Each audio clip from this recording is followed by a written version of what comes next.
Halo semua, jumpa lagi dengan Kak Ferry di channel Sahabat Edu. Kali ini kita akan membahas tentang pembentukan bayangan pada cermin, materi pokok, cahaya, dan alat optik bagian 2A. Apa kalian sudah siap? Orang ini lagi ngapain ya? Ya lagi ngaca lah kak. Apa kamu yakin dengan jawabanmu? Yuk, mari kita simak materi berikut ini. Untuk mempermudah dalam pemahaman materi kali ini, sahabat dapat memperhatikan mind mapping berikut ini. Kita akan membahas pengertian dari cermin, jenis-jenis cermin, rumus-rumus tentang cermin. Untuk pembahasan yang pertama, kita masuk pada pengertian cermin. Cermin adalah sebuah benda dengan permukaan yang dapat memantulkan cahaya dengan sempurna. Cermin modern terdiri dari lapisan tipis aluminium disalut dengan kepingan kaca. Cermin ini disebut sepuh belakang atau back silvered, di mana permukaan memantul dilihat melalui kepingan kaca. Cermin modern yang sering digunakan saat ini dibuat pada tahun 1835 oleh seorang ahli kimia asal Jerman bernama Justus van Liebig. Bagaimana? Apakah benar orang tadi sedang berkaca? Nah, yang betul orang tadi sedang bercermin. Berikutnya tentang jenis-jenis cermin. Cermin dibagi menjadi cermin datar dan cermin lengkung. Cermin lengkung dibagi lagi menjadi cermin cekung dan cermin cembung. Mari kita bahas terlebih dahulu untuk cermin datar. Cermin datar. Cermin datar adalah cermin yang memiliki permukaan datar seperti sebuah garis lurus. Pembentukan bayangan pada cermin datar dapat diperhatikan melalui gambar berikut ini. Seseorang berdiri di depan cermin yang kita anggap sebagai sebuah benda. Pembentukan bayangan pada cermin datar dimulai dengan sinar datang menuju cermin datar akan dipantulkan dan sinar pantul tersebut diperpanjang di belakang cermin. Berikutnya, sinar datang kedua akan dipantulkan kembali oleh cermin datar dan diperpanjang di belakang cermin. Begitupun dengan sinar-sinar datang lainnya. Dapat kita lihat bahwa sinar-sinar pantul di belakang cermin mengalami perpotongan. Perpotongan perpanjangan sinar pantul akan menghasilkan bayangan maya di belakang cermin.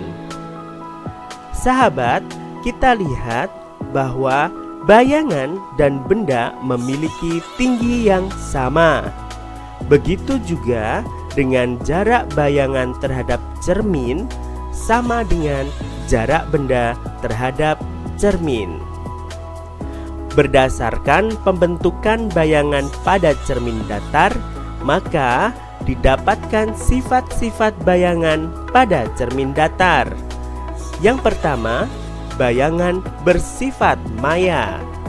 Bayangan maya adalah bayangan yang terjadi karena perpotongan perpanjangan sinar-sinar pantul Atau dengan kata lain, bayangan dapat dilihat dalam cermin atau bayangan berada di belakang cermin. Yang kedua, bayangan bersifat tegak atau sama dengan benda. Berikutnya, ukuran bayangan sama dengan ukuran benda. Dan yang terakhir, jarak bayangan ke cermin sama dengan jarak benda ke cermin. Sahabat, cermin datar juga dapat menjadi cermin 1000 bayangan, yaitu jika dua cermin datar disatukan dan membentuk sudut lancip atau theta. Maka jumlah bayangan benda atau N yang dibentuk oleh cermin tersebut dapat dicari dengan rumus N sama dengan 360 derajat dibagi theta, kemudian dikurangi 1. Perhatikan gambar berikut. Cermin 1 yang membentuk sudut 45 derajat dengan cermin kedua.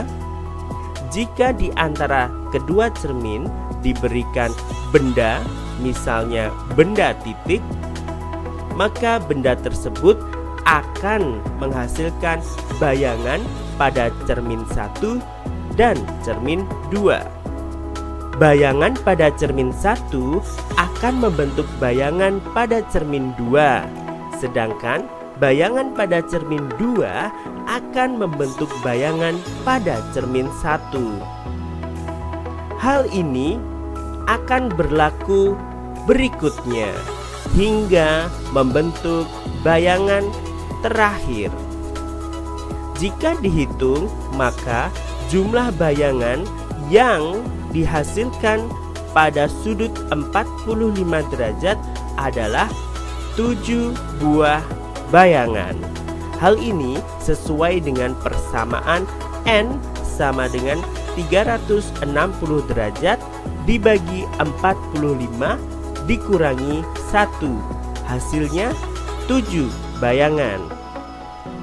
Mari kita perhatikan contoh soal berikut. Budi memiliki dua cermin datar yang membentuk sudut 60 derajat dan meletakkan korek api di depan cermin tersebut. Berapakah bayangan korek api yang terbentuk dari cermin datar tersebut? Dari soal di atas diketahui theta sama dengan 60 derajat dan ditanyakan jumlah bayangan N. Sehingga dengan menggunakan persamaan N sama dengan 360 derajat dibagi theta dikurangi 1, maka dilanjutkan N sama dengan 360 derajat dibagi 60 dikurangi 1. N sama dengan 6 dikurangi 1, sehingga N sama dengan 5. Jadi bayangan korek api yang terbentuk dari cermin datar membentuk sudut 60 derajat adalah 5 buah bayangan. Bagaimana, sahabat? Sudah mengerti? Berikutnya, bayangan penuh suatu benda. Sahabat, di situ dapat kita lihat bahwa ada seseorang yang sedang bercermin dan melihat bayangan seluruh tubuhnya.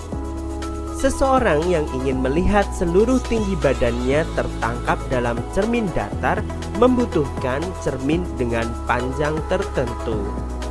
Panjang minimal cermin yang dibutuhkan dapat dihitung dengan rumus T cermin datar sama dengan setengah kali T benda, di mana T adalah tinggi.